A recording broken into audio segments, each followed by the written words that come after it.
citizen of this planet. Something weird is going on anyway. Um, let's discuss basic organizational structures of terrorist groups. So, continue ta, okay? Alright. First is command. The smallest group is at the top and they're responsible for the command.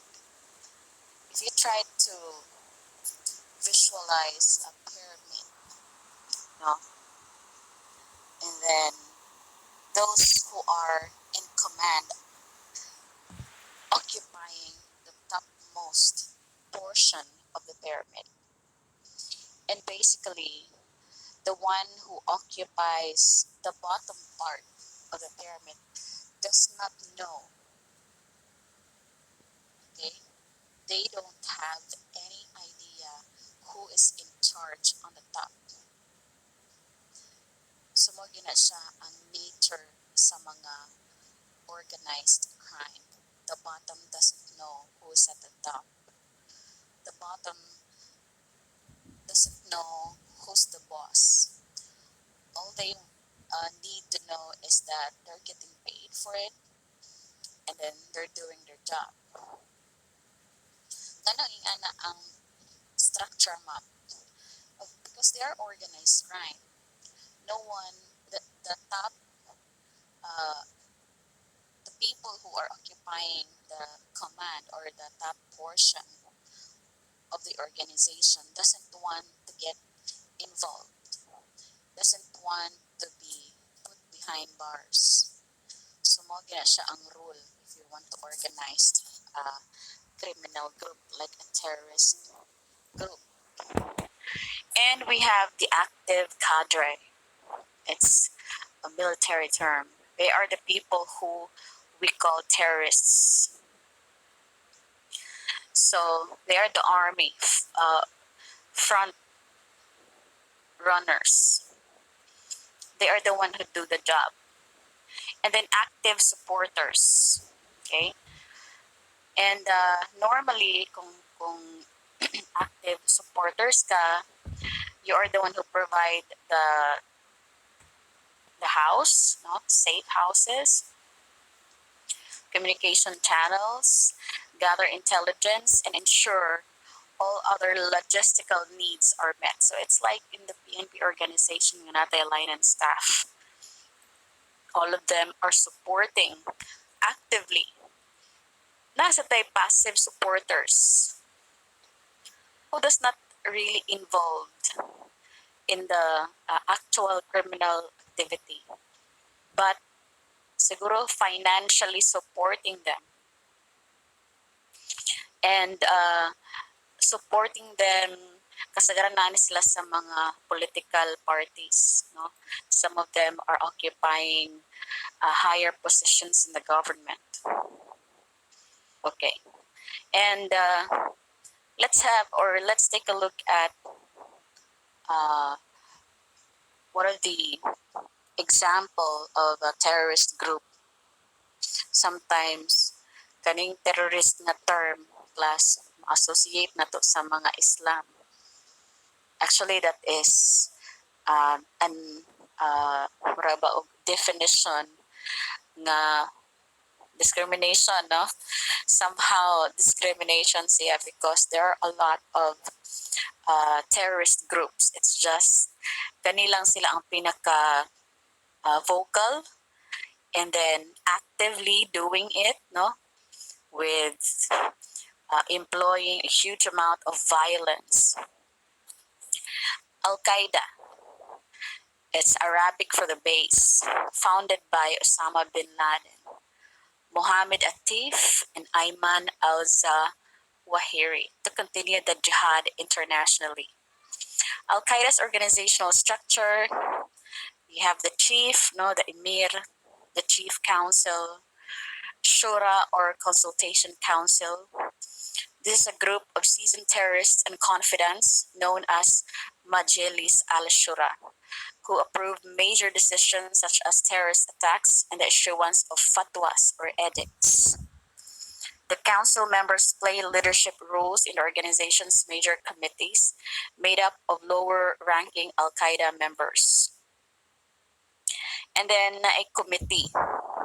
So take note of that, huh? There's an emir, a chief council, shura or consultation council. It's like elders. Kaning shura ba? Murali sila elders. And basically, they are the one who make the decision. And the committee, the military committee, no, Islamic study committee, and the finance committee. So sa military, oversees the recruitment, war, training, and the purchase of the firearms. Ang Islamic Study Committee makes rulings on religious law and trains all recruits in the teachings of Quran and Jihad. So, mag-study sad sila. And basically, they will program those recruits. What are they fighting for? Okay, that's why na sila Jihad and Quran. Jihad is called sacred fight. So naan ni sila ka ng false belief. Well, I say false belief because it doesn't make sense, no?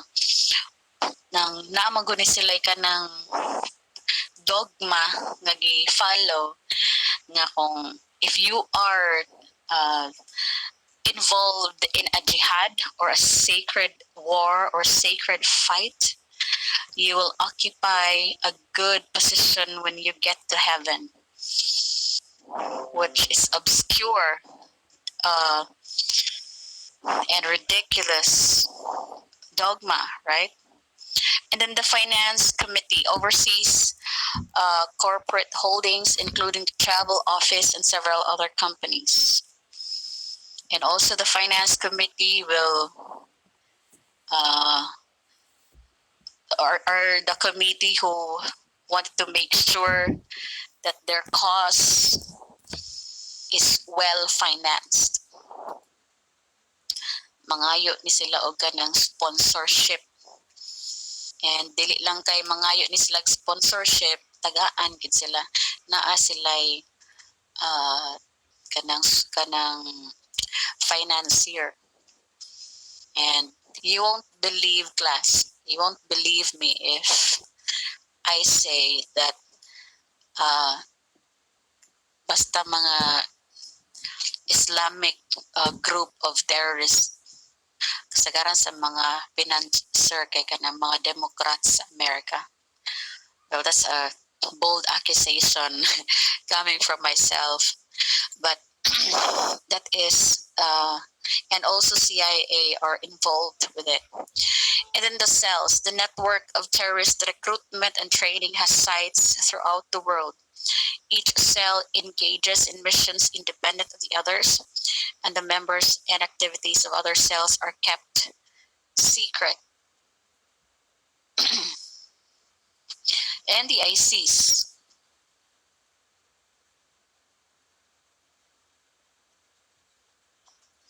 The Islamic State of Iraq and Syria, ISIS. Okay, let's get into the history. Kaning ISIS, formerly known as siya nga Islamic State of Iraq and the Levant. It is a self-proclaimed Islamic State composed of Sunni extremist, jihadist, unrecognized state and caliphate based in Iraq and Syria. Later on, it renamed as the Islamic State of Iraq and Syria. Arabic acronym Daesh or Daesh. Okay. And normally, class, no, kung inyong na noticed kaning mga Islam even in our country, nabatay Islam diri nga brother or sister.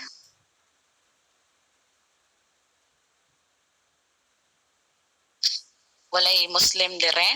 Wala, miss. Are you sure? Wala, miss. Okay.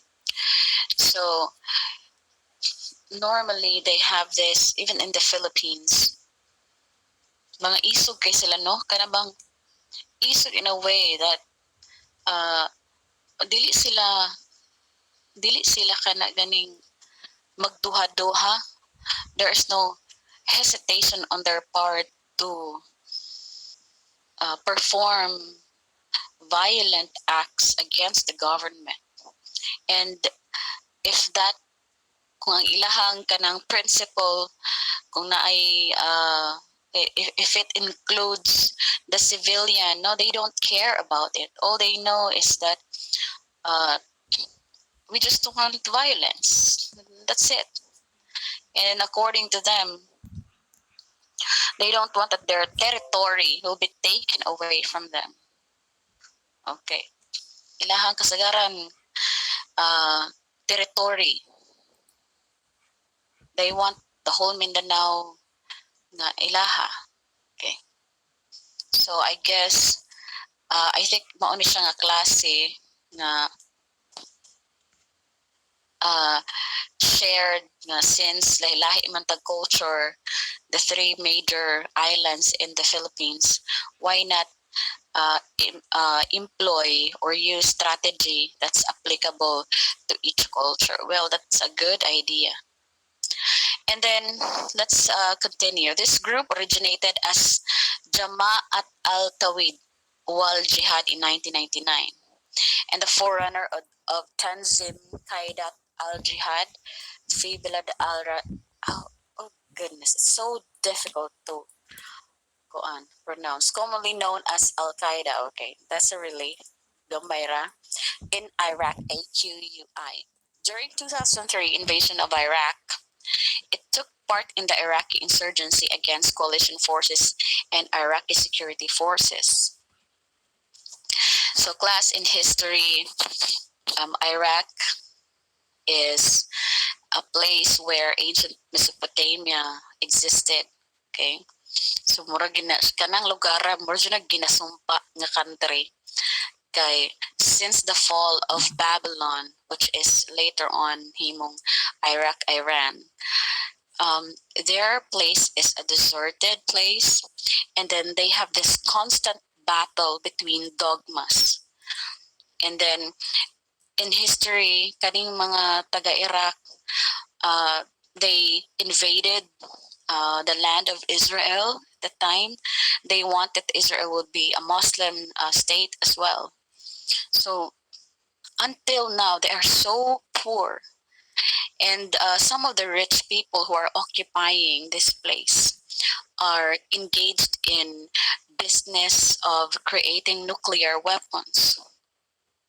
So more siya og kanang nya pobre kaisa na ni nga country, class. Pobre jud kaisa na nang you can see that their houses are made of mud, no? Unya init kaisa nan murag disyerto nga place. And their people, they're like North Korea nga tungod sa kapobre, people are dying because of hunger. People are dying because of war, no, civil wars. In 2006, it joined other Sunni insurgent groups to form the Mujahideen Shura Council, which consolidated further into Islamic State of Iraq. Right now, Iraq is occupied by a terrorist group. The overthrow nila ang legitimate nga government. It gained a significant presence in Al-Anbar, Nineveh, no? Can you still remember Nineveh, class? In the Bible, this is a place where God sent the Gentile apostle Paul to Nineveh and warned them that there would be the city will fall. There would be an asteroid, no? Katuganing gitawag nga there are fires coming from heaven and it will fall in Nineveh. So this is an ancient name of that city. Kirkuk and other areas, but around 2008. Its violent methods led to a backlash from Sunni Iraqis and other insurgent groups and a temporary decline. In April 2013, the group changed its name to ISIL, Islamic State of Iraq and the Levant. It grew significantly under the leadership of Abu Bakr al-Baghdadi, gaining support in Iraq in the context of perceived economic and political discrimination against Iraqi Sunnis. So after entering the Syrian civil war, it established a large presence in the Syrian governorates, or Raqqa, Idlib, Deir Sur, and Aleppo. It had close links to Al Qaeda until February 2014, when, after an 8-month power struggle, Al Qaeda cut all ties with the group, citing its failure to consult and notorious instance. So basically, Al Qaeda and ISIS were together before. Because of the change of power and leadership, nag-split sila from ISIL to ISIS. Originally, it aimed to establish an Islamic State in Sunni majority regions of Iraq. Later on, I will let's have a video presentation, no, of the terrorist group in Iraq.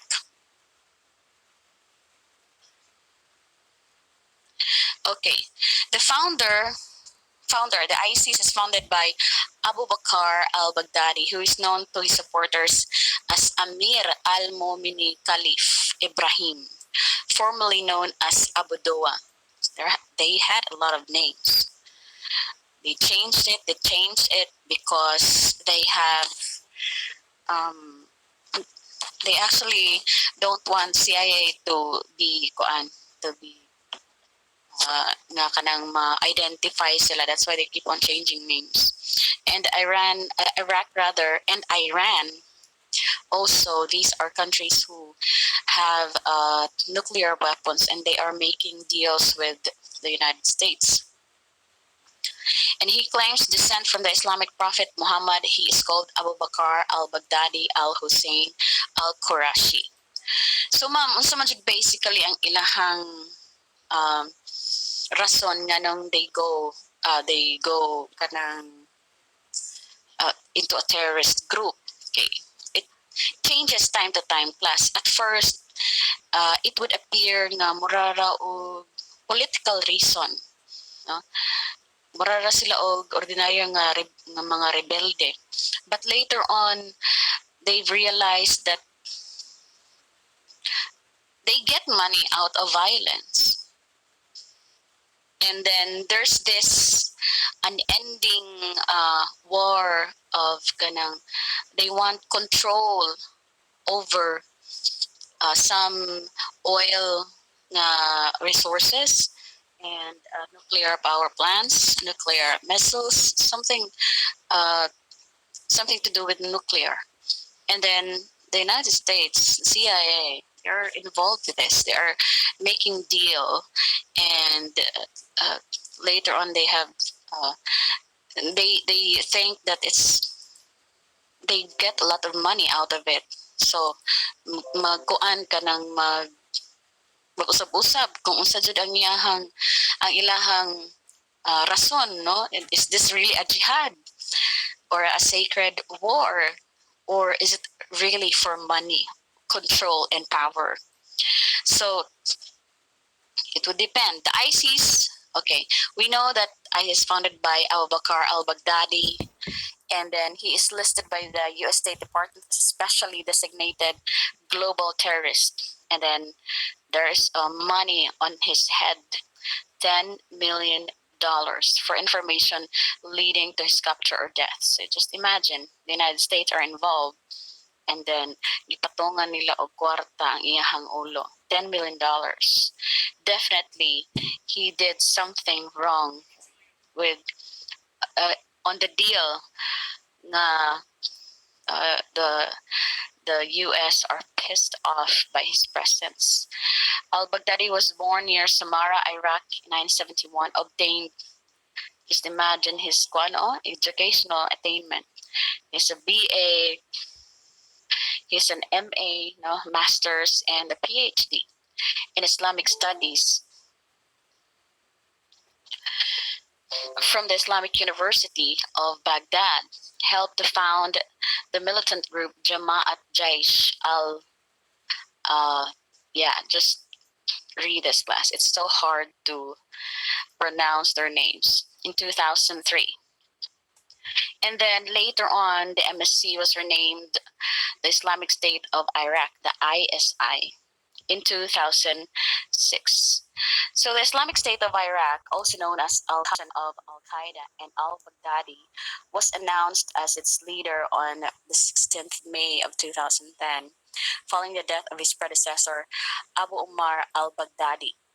So as the leader, di ba we've known that ISI was later on merged, no?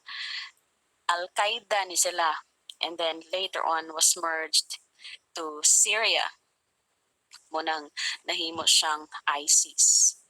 And then their leader, their founder, was dead in 2011 in the name of Osama bin Laden in Abbottabad, Pakistan. Al Baghdadi released a statement praising bin Laden and threatening violent retaliation for his death.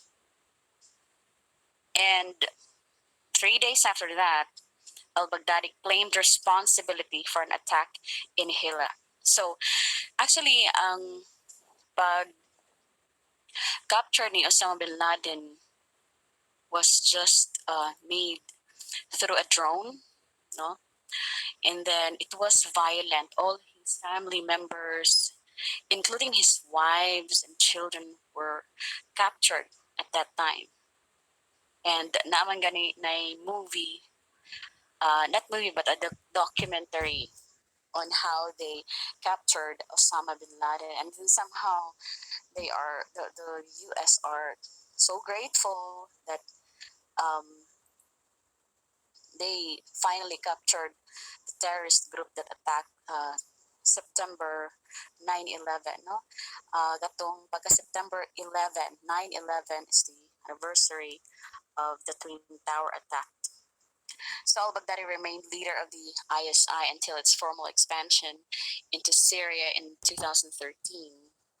With a statement on April 8, 2013, he announced the formation of the Islamic State of Iraq and the Levant. Later on, nahimo na siyang ISIS. So al-Baghdadi expanded his group to and merged it to the Levant and to the Syrians. Okay, so now let's talk about the legal. But plus, there are a lot of terrorist groups, no, in the world, internationally, nationally. We have that.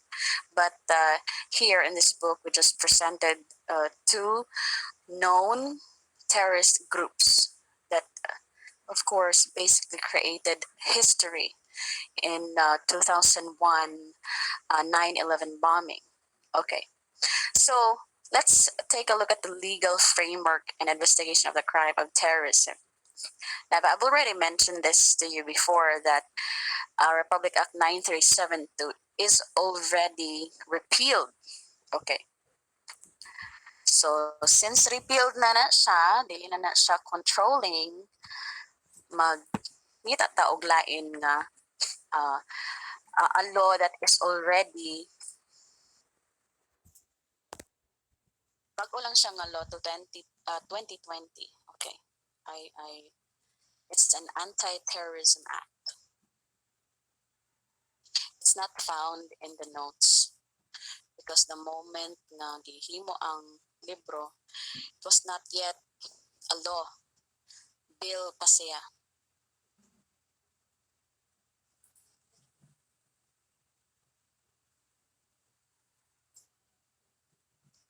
Maklaro ra ninyo, class, so far? Wait lang ha. Padak-an na to.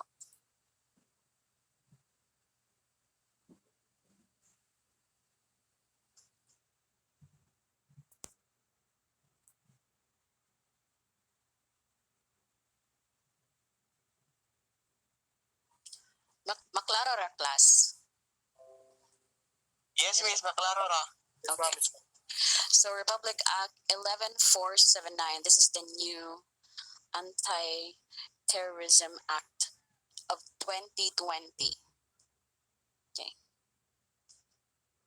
So if you may ask, Ma'am, what's the difference between the previous law and this one?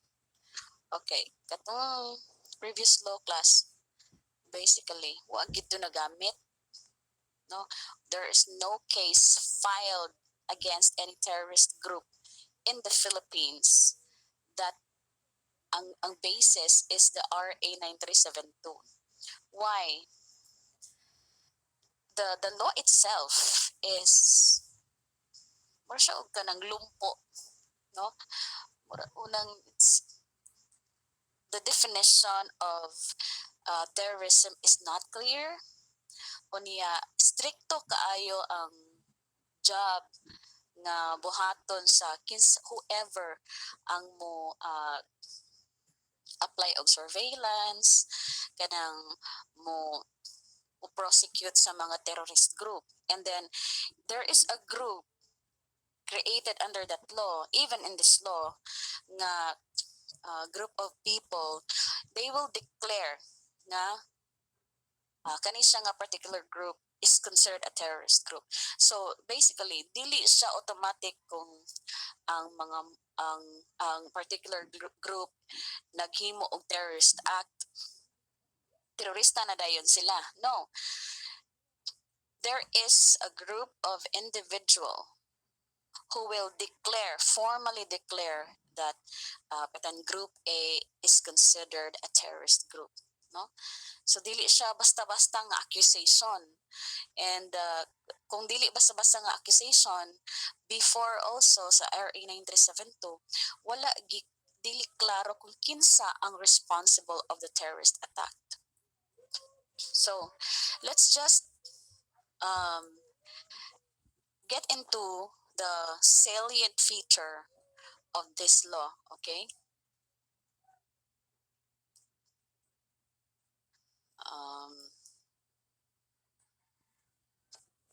Siguro dili klaro sa inyo, ako lang tak-an gamay.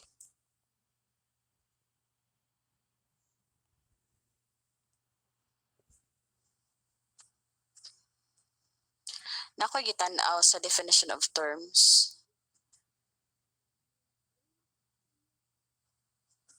Okay. Section 4 is the definition of terrorism. Okay, kani mas broader ang definition sa terrorism. Pero to mind you class, 2020 ni siya na effect, and until now there's no terrorist group that has been formally charged for a crime of terrorism. Wala pa.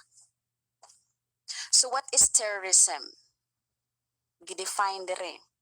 Subject to Section 49 of this Act, terrorism is committed by any person who, within or outside the Philippines, regardless of the stage of execution.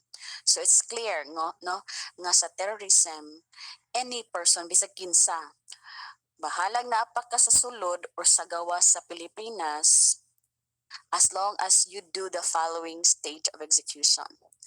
Okay, letter A, engages in acts intended to cause death or serious bodily injury to any person or endangers a person's life. Letter B, engages in acts intended to cause extensive damage or destruction to a government or public facility, public place, or private property. So, kung if that group or that person, no, kay ang terrorist group class, kasagaran ani nila, they would act individually. Kasagaran most of the time, but individual in a sense that they have a collective contribution and role. Yeah, kasagaran usa ra gid ang makita in the crime scene. Most of the time katong mga suicide bombers, no, and then they will do extensive damage or destruction sa unsa man nga mga property. It could be a government property, public properties, or private property. So it could be a mall, it could be a plaza, it could be a church, no? Engages in acts intended to cause extensive interference with, damage, or destruction to critical infrastructure. Now, what is critical infrastructure? gidefine dire Section 30, letter A. It says, ang critical infrastructure kuno refer to an asset or system, whether physical or virtual, so essential to the maintenance of vital societal functions or to the delivery of essential public services. And this may include kanang telecommunications, water and energy supply, emergency services, food security, okay, fuel supply, banking and finance, transportation, radio and television, information systems and technology, chemical and nuclear sectors.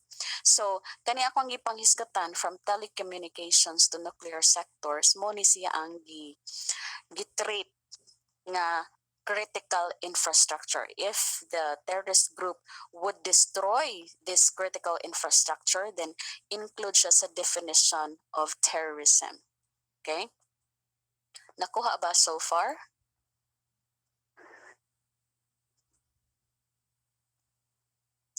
Nagets ra ba, class? Before ko mo proceed. Yes.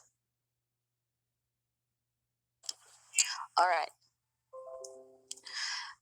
Letter D, develops,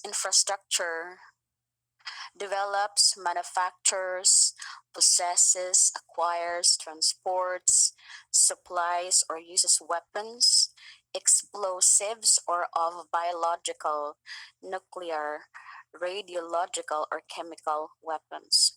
So if you are developing nuclear weapons, manufacturing chemical weapons, no, you are possessing it, acquiring, or imo siyang gitransport, or ikaw mismo nag-supply, that is already considered as a terrorist act. Letter E, release of dangerous substances or causing fire, floods, or explosions. Okay, now, kani siya nga sunod nga paragraph importante. When the purpose of such act, by its nature and context, is to intimidate the general public or a segment thereof, create an atmosphere or spread a message of fear, no? To provoke or influence by intimidation the government or any international organization, or seriously destabilize or destroy the fundamental political, economic, or social structures of the country, then you are guilty of terrorism. Pila ang penalty? Life imprisonment without the benefit of parole. So that's like you killing softly behind bars, no? Di naka makagawas, wa na kay chance at all nga makagawas, because you'll be imprisoned for the rest of your life, no, until your last breath without the benefit of parole. And then provided that terrorism as defined section in this section shall not include advocacy, protest, dissent, stoppage of work, and so on.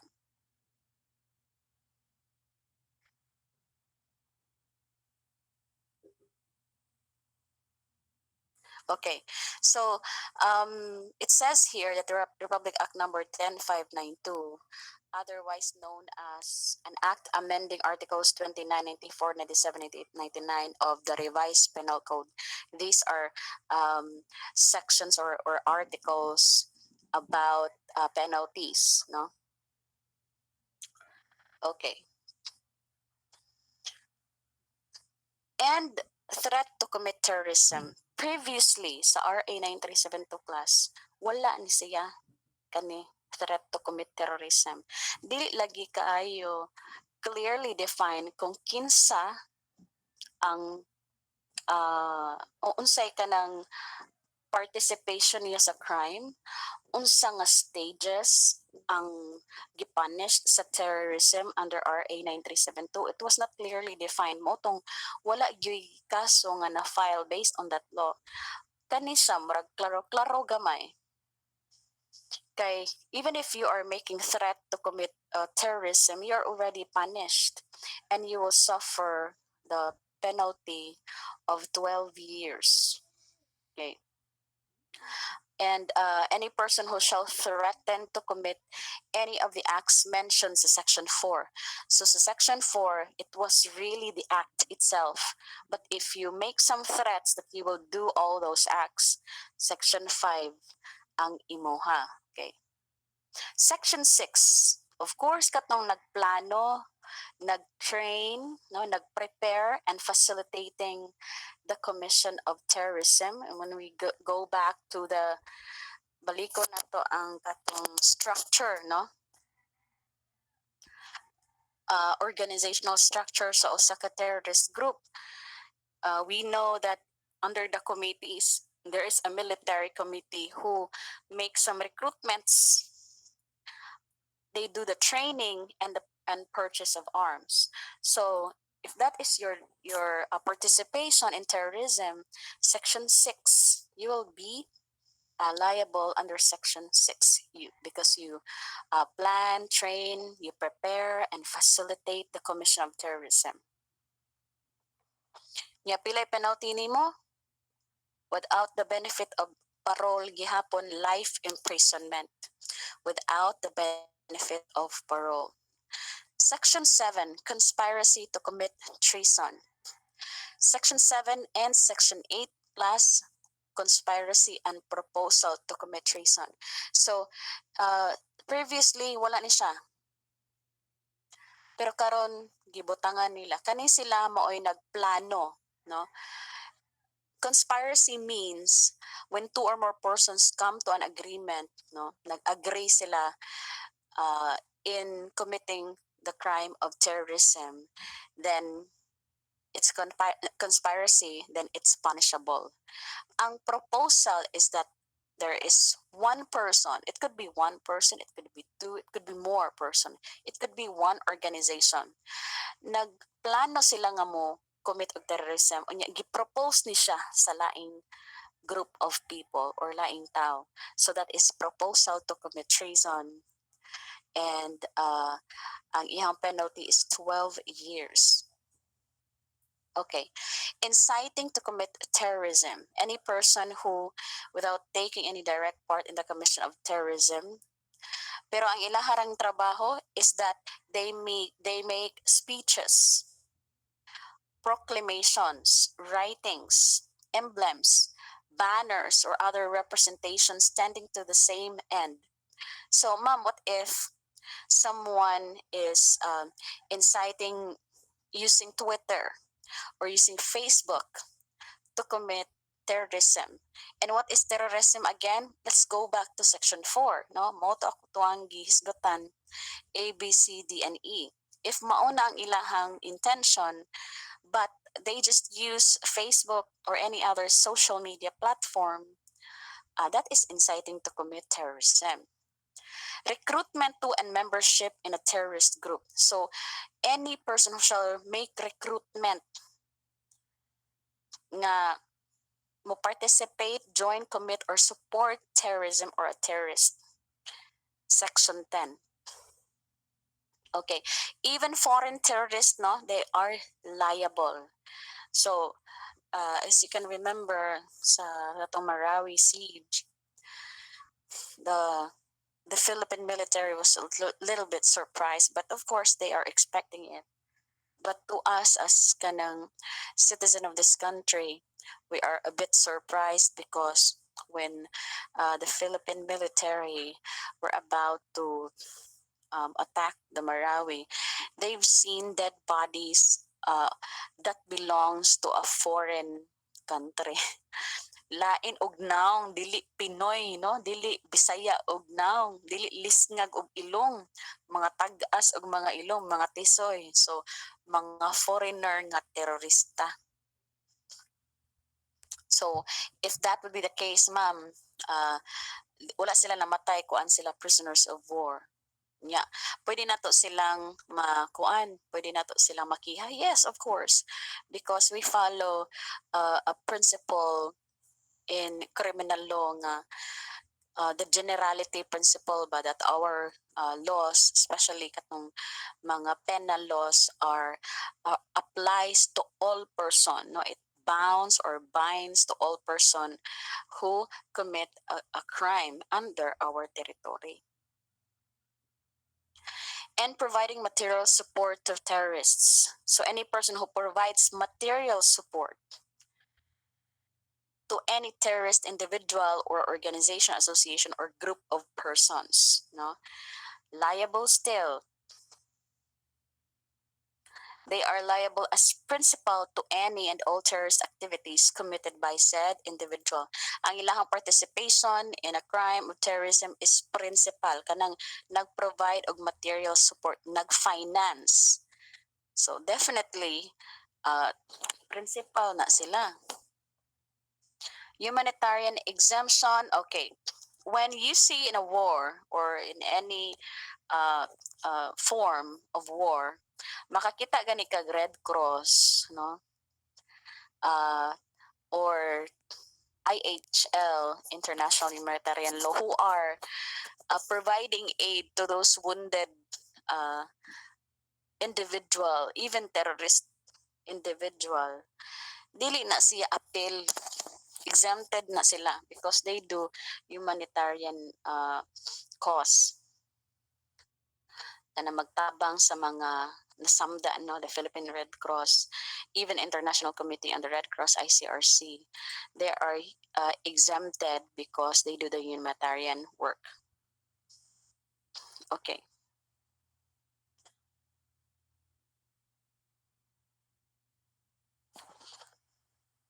So, before, it is the Court of Appeals, karon, Court of Appeals lang gihapon ang naay authority. Unsa may authority sa Court of Appeals? Sila may mo-issue written order to conduct the acts mentioned in Section 16 of this Act. Kani siya. Law enforcement agent or military personnel shall likewise be obligated. Kung ikay law enforcement agent or law enforcers, track ka aning mga terorista, hasol kaayo, daghan kaayong requirement. Okay, number one is that you need to file an ex parte application sa Court of Appeals. Unsa may imong i-file for an issuance of an order to compel ugso nimo ang telecommunication service providers and internet service providers to produce all customer information. Tan-aw ka basically sa mga information sa mga alleged terrorist group. And then furnish the National Telecommunications Commission a copy of said application. Okay. So, si Court of Appeals, mao'y mo issue ana. After examination under oath or affirmation of the applicant and the witnesses he or she may produce, the issuing court determines that there is probable cause and so on. So, normally, when you do an investigation and even surveillance, which involves internet service providers o kaning mga telecommunications service, 60 days ra gina siya class. But of course, the law enforcers can always apply extension. Depende sa sa ilahang investigation if dili pa enough ang information nga inahang na-gathered. Once proved, they will file a case sa mga terrorist group. And then you can remember. Any question, class, before mo proceed?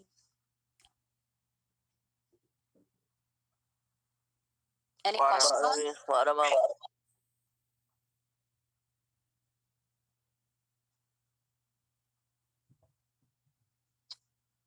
Okay. So I was actually... Okay. So can you still remember that in 2020, no, some group are opposing that law na dili lagi mi anang Anti-Terrorism Act of 2020, no? Anti-Terrorism Act. Kaya nga naman, unsa kay ilahang gikahadlukan, no? Probably because that the law right now is clear na ang definition sa terorista ug unsay mga due process nga kinahanglanon i-go through sa mag-imbestigar, kinsa ang court nga dapat nimong pananghiran, no? Unya widen na ang coverage sa participation sa mga terrorist group, no? Kay sila tanan actually nga involved gikan sa pagplano, sa pagtrain, sa recruit, kinsay nag-finance, kinsay nag-perform the act, sila tanan, even the supporters, the one who incite terrorism, involved sila tanan mapreso. And then wala ang mga penalty, puro gyud life imprisonment without the benefit of the parole. So diha sila dapita nga I don't understand. Probably we can ask some questions to our students ngano kahang dili gid sila ganahan nga ma put into law gid siya. Okay. So they have their reasons, no? Okay, so drug trafficking.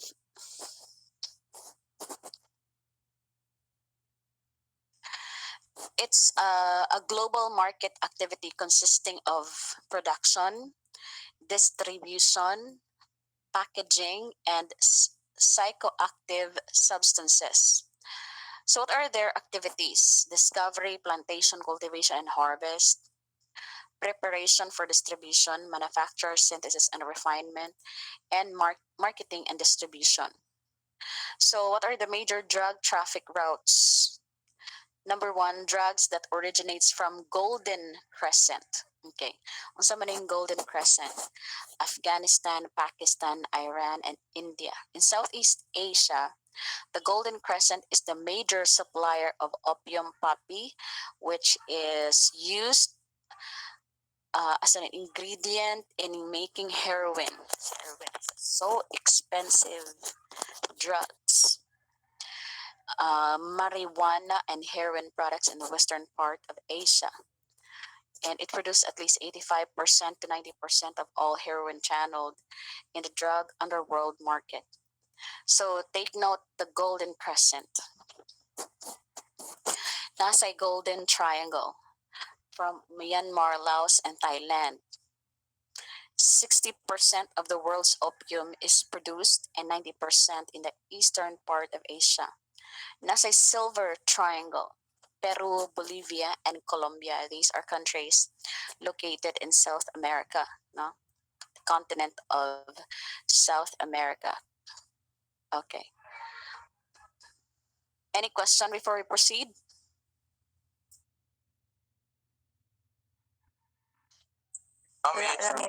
Wala, miss. Wala ra, miss.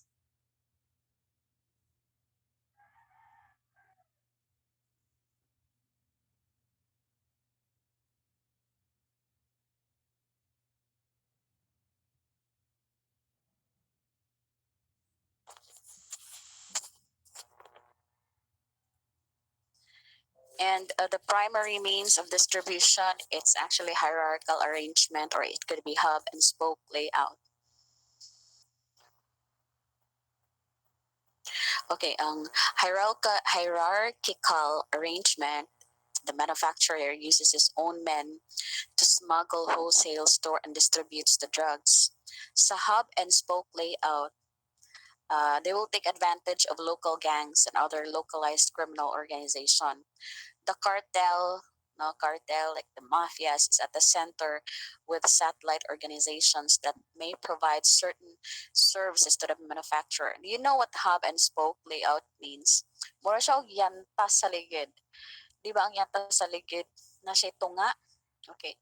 So kaning tunga, like the yantas, no, like the spoke, they will spread their products, no, like the yantas nga layout.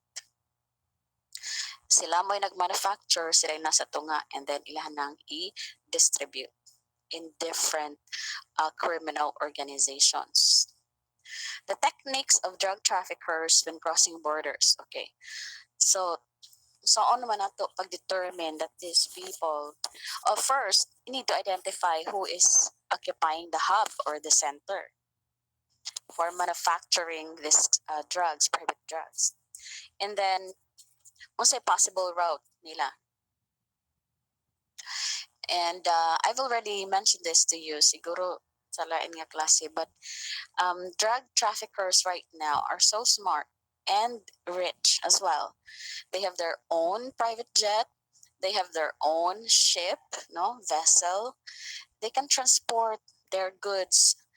Unya, ang ilahang crew sa ship or sa airplane, ilaharas ng mga tao. So it can cross borders because they will ang ilaharan lang buhaton para masulod gyud siya sa country is to pay those people who are in the customs. Avoiding border checks by small aircraft and through overload smuggling routes. Submitting to border checks with drugs hidden in a vehicle, no, pwede ra taguan sa vehicle, between other merchandise, uban, ibutang sa laing merchandise. Okay, mag-export ka o mga stuffed toys, ang sulod, drugs. Okay, mag-export ka o nabaga ni uban nga babae mo ilang i-export niya ilahang murag na sila ibutang nila sa internal organ sa babae, no? Or uban gani sa vaginal portion. And then buying off diplomats to smuggle drugs in diplomatic mail luggage to avoid border checks. So kana ang katong mga diplomats or even the custom will be bribed. Okay. Note, mule, a lower criminal recruited by a smuggling organization to cross a border carrying drugs, or sometimes a knowing person in whose bag or vehicle the drugs are planted. So naiusahay ang tawa, dili gid siya consciously involved sa drugs. Gibutang lang sa iyang bag na uban i-exchange, no? And then kuhaon lang siya somewhere else. And we have the Philippine Drug Enforcement System, RA 9175. Okay, let's talk about this. Importante ka na siya, class.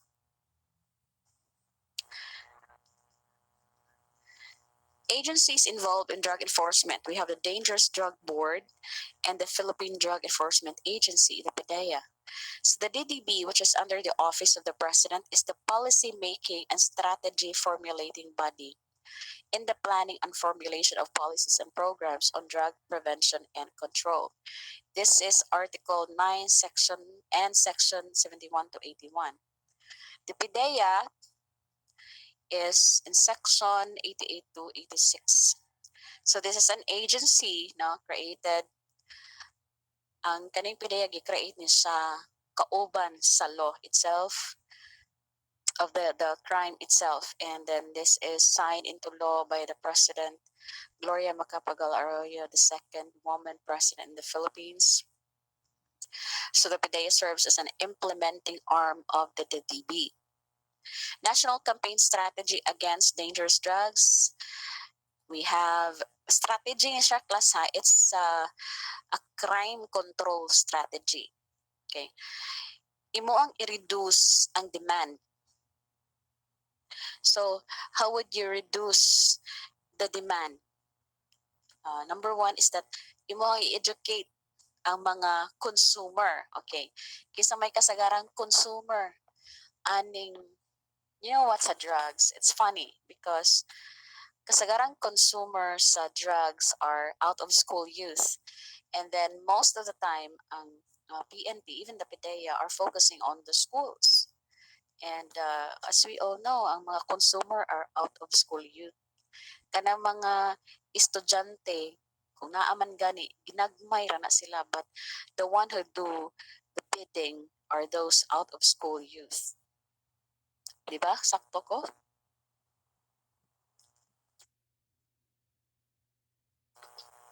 Okay. And then public information campaigns, maghimo ka drug awareness. And then also kung naaman gani na nadakpan, you have to rehabilitate the drug dependence. And then ang supply, no, diri na ta sa demand. Sa demand reduction actually class, nag-focus ka sa consumer, no, sa magpalit. Karon, ang number 2, i-reduce pud nimo ang supplier. So how do you reduce supplier?